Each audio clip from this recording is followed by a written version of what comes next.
that was a diversion into the world of charisma building. So get back to our usual COVID chronicles. So yeah, it just gets more farcical by the second. Uh,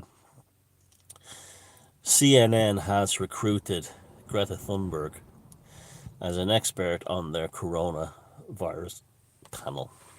It just shows you how well it's perfect because in no way we now see that she's no less of an expert than Professor Philip Neil Ferguson at Imperial College London is.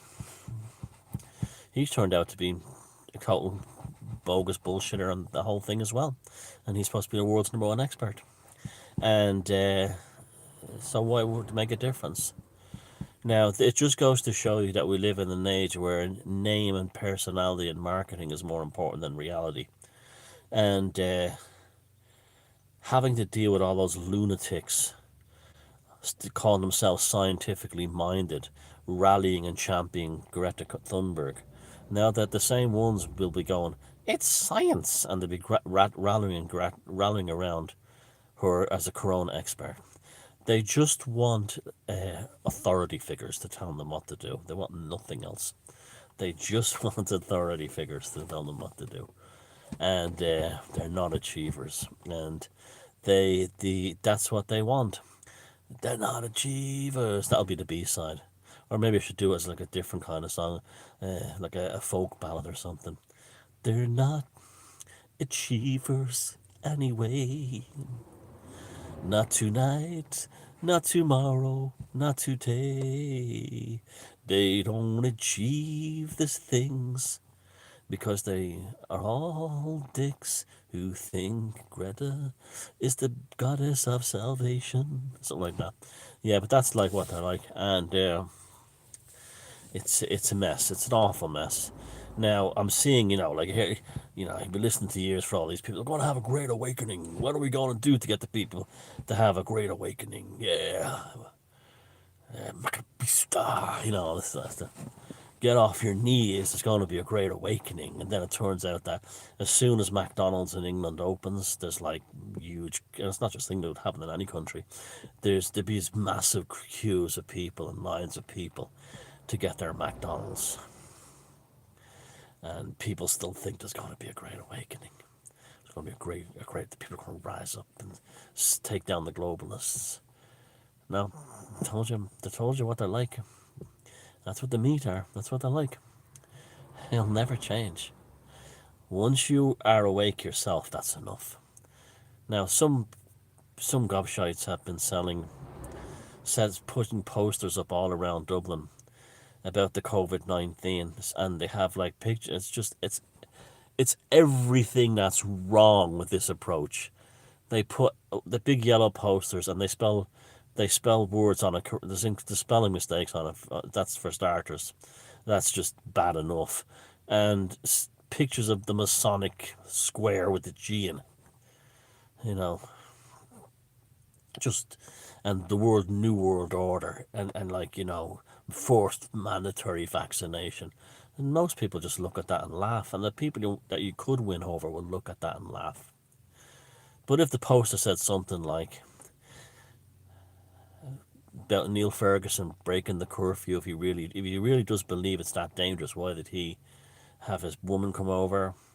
Don't use words like New World Order. Use words like corporations and bureaucrats.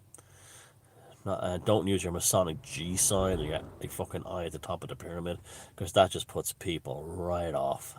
You won't have a hope in hell in getting them. And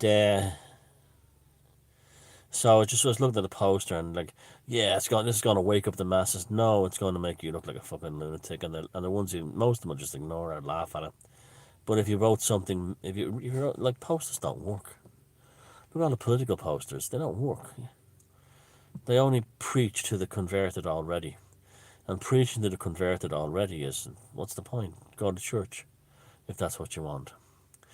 And so, like, instead of pointing to Sweden or something like that, like, if you wanted to make a poster that was effective, that all you put on is If this was Sweden, you'd be at work right now. That's how meme magic works. Me, see the word. This is why the left can't meme, is the memes are often too wordy. If you reduce, the magic of a meme is its reduction. It's just like a sigil. Now I saw a phenomenal meme today. That was, the NPC face, the grey picture with the glasses. Right next to it was a picture of Neil Ferguson, Professor Neil Ferguson.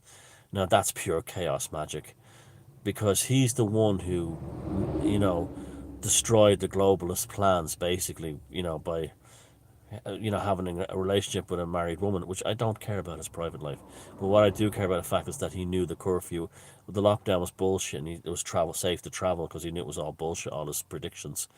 And there he looked just like the picture of the. I'll use it as a thumbnail. No, I won't, because Facebook will ban the video. Then or YouTube will ban the video. That's why I've been giving these videos innocuous names. To see, do my videos have titles like Bill Gates mandatory vaccine 666 New World Order? No, they don't. They have code words. There's so many fucking thickos out there, and they don't get it. There's ways to get people without being a boorish wanker, and to get them to listen. Uh, and it's that stuff puts people right the fuck off. And it's just that they'll never learn. See, these are sheeple 2.0.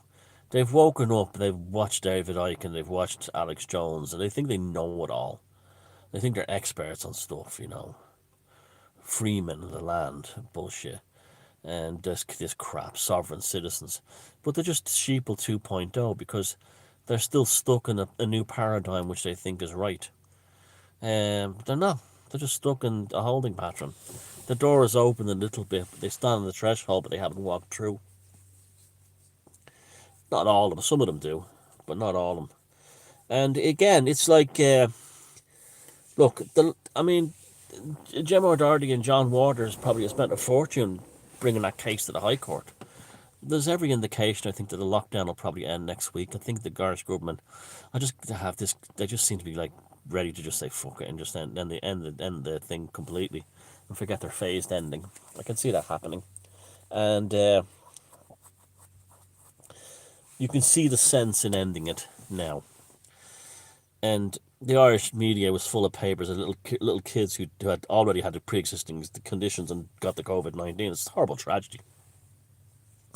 And then the mother of the kid who died basically being, not her saying this, but basically the journalist implying that people who went out to the park killed her daughter, this kind of thing. And there are people like they don't ever want the lockdown to end because they're terrified of everything. They're frightened of everything. And they literally do believe that if they stay indoors, nothing bad will ever happen ever again. And it's like the ultimate childish mentality, the little child going like, oh, no, no, no, no, no, no, no, no, no, no, that kind of thing, but in an adult form. Life is full of risks. When you go out on the road, it's for risk. When you get on an airplane, it's a risk. When you play a sport, it's a risk.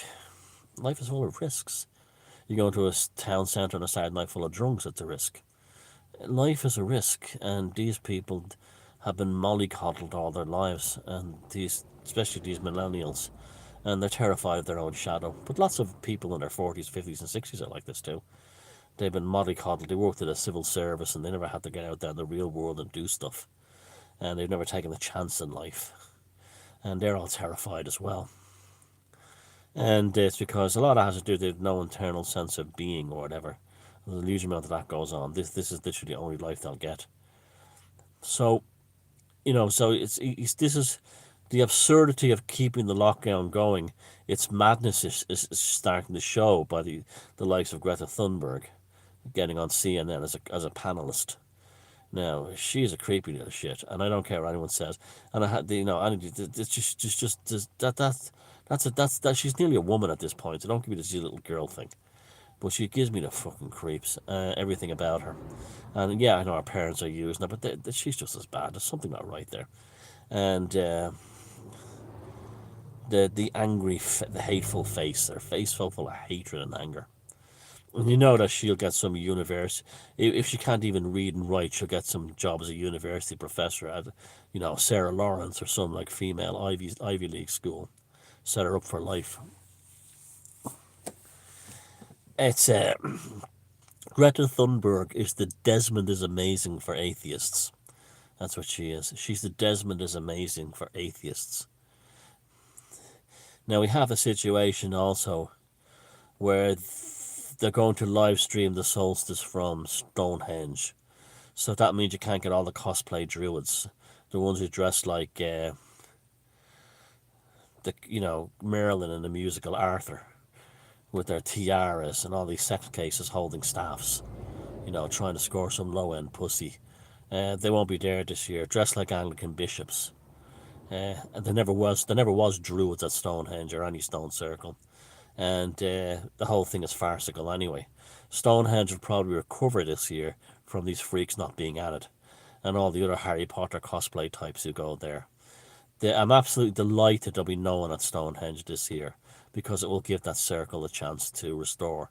Because I am telling you, all these stones, I can't wait to get back out, because these stone circles and all these ancient megaliths have had a respite, and they're going to be full of energy when you come back to them, with new insights and new revelations. And so will Stonehenge.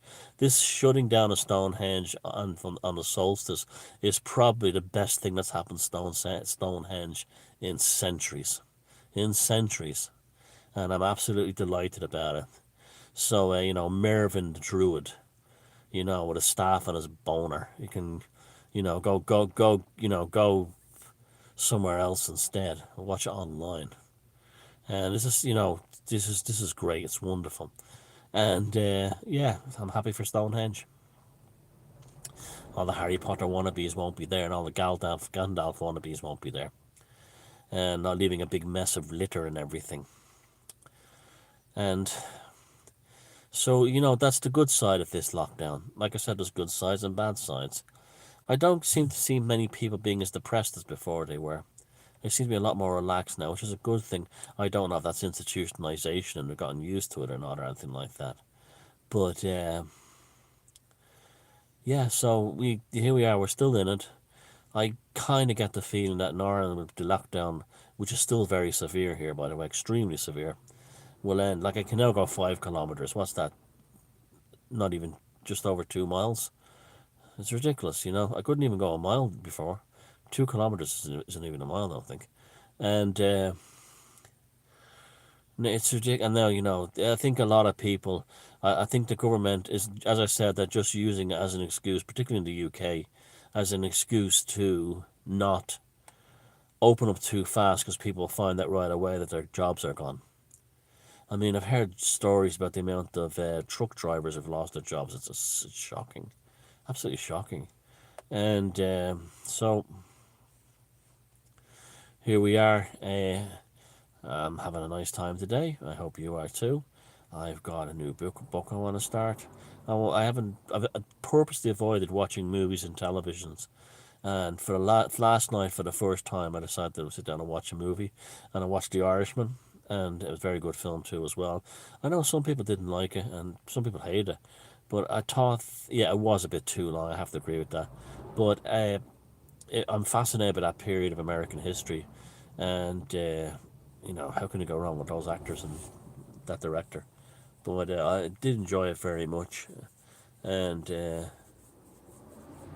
was a good film. And so that's the first thing. I've deliberately avoided doing things like that.